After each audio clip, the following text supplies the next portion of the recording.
शहर अभी पूरी तरह जागा नहीं था। सूरज की पहली किरणें ऊंची इमारतों के बीच से झांक रही थीं। सड़क के किनारे एक ठेला लगा था, जिस पर ताजी सब्जियां सजी थीं। उस ठेले के पीछे खड़ा था एक दुबला पतला लड़का, आरव। आरव के पिता सब्जी बेचते थे। हर सुबह 4 बजे उठकर मंडी जाना, सब्जियां लाना और फिर पूरे दिन धूप में खड़े रहना, यही उनकी जिंदगी थी। आरव स्कूल जाने से पहले रोज पिता की मदद करता था। स्कूल की यूनिफॉर्म पहनकर भी उसके हाथों में सब्जियों की मिट्टी रह जाती थी।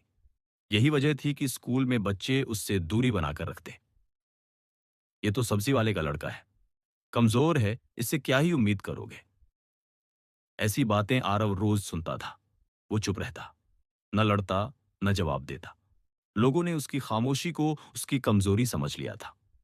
आरव का स्कूल एक नामी इंग्लिश मीडियम स्कूल था, जहां ज्यादातर बच्चे अमीर घरों से आते थे।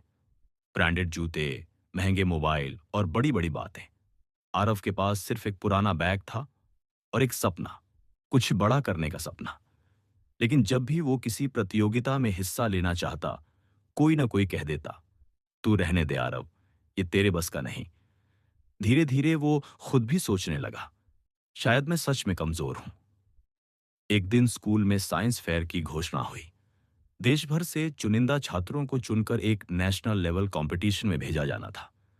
आरव की आंखें चमक उठीं। उसे बचपन से मशीनें खोलना जोड़ना पसंद था।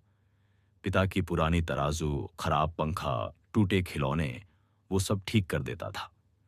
उसने घर आकर मां से कहा, मां, मैं साइंस फेयर में हिस्सा लेना चाहता हूं। मां ने मुस्कुराकर कहा, बेटा, कोशिश करने से कोई नहीं रोक सकता। लेकिन अगले दिन स्कूल में जब उसने अपना नाम दिया तो टीचर ने कहा, आरव, तुम्हें पता है ये कंपटीशन कितना टफ है, तुम संभाल पाओगे? ये सवाल नहीं था, ये शक था। आरव का आत्मविश्वास डगमगा गया। उसने नाम वापस लेने का सोच लिया। उसी शाम पिता ने उसे उदास देखा। पूछने पर आरव बोला, पापा, शायद मैं इतना काबिल नहीं हूं। पिता ने ठेले पर सब्जियां सजाते सजाते कहा, बेटा, लोग सब्जी देखकर दाम लगाते हैं, पर मेहनत देखकर इंसान की कीमत समझते हैं। यही वो पल था जब आरव के अंदर कुछ बदल गया। आरव ने तय कर लिया, वो कोशिश जरूर करेगा। उसने कबाड़ से सामान इकट्ठा किया। रात रात भर जागकर एक ऐसा प्रोजेक्ट बनाया जो सब्जियों की ताजगी को लंबे समय तक बनाए रख सके। कम लागत वाला कोल्ड स्टोरेज मॉडल। पैसे नहीं थे, लेकिन जुगाड़ था। संसाधन नहीं थे, लेकिन समझ थी। स्कूल में लोग हंसे, ये तो खिलौना है, सब्जी वाले का दिमाग इतना कहां चलेगा। कुछ दोस्त भी दूर हो गए, पर एक टीचर थी, मैडम अनन्या। उन्होंने आरव के प्रोजेक्ट को ध्यान से देखा और कहा, तुम्हें खुद पर भरोसा है? आरव ने पहली बार बिना झुके कहा, हाँ मैडम। कंपटीशन का दिन आया। बड़े बड़े स्कूलों के शानदार प्रोजेक्ट्स थे। LEDs, robotics, AI models. Aarav का प्रोजेक्ट सबसे साधारण दिखता था। जज पास आए। एक ने पूछा, ये इतना सिंपल क्यों है? आरव बोला, क्योंकि इसे हर गरीब सब्जी वाला इस्तेमाल कर सके। पूरा हॉल शांत हो गया। आरव ने बताया कि कैसे उसका मॉडल सब्जियों को खराब होने से बचाएगा, कैसे इससे छोटे दुकानदारों की आमदनी बढ़ेगी। वो लड़का, जिसे सब कमजोर समझते थे, आज आत्मविश्वास की मिसाल बन चुका था। परिणाम आया।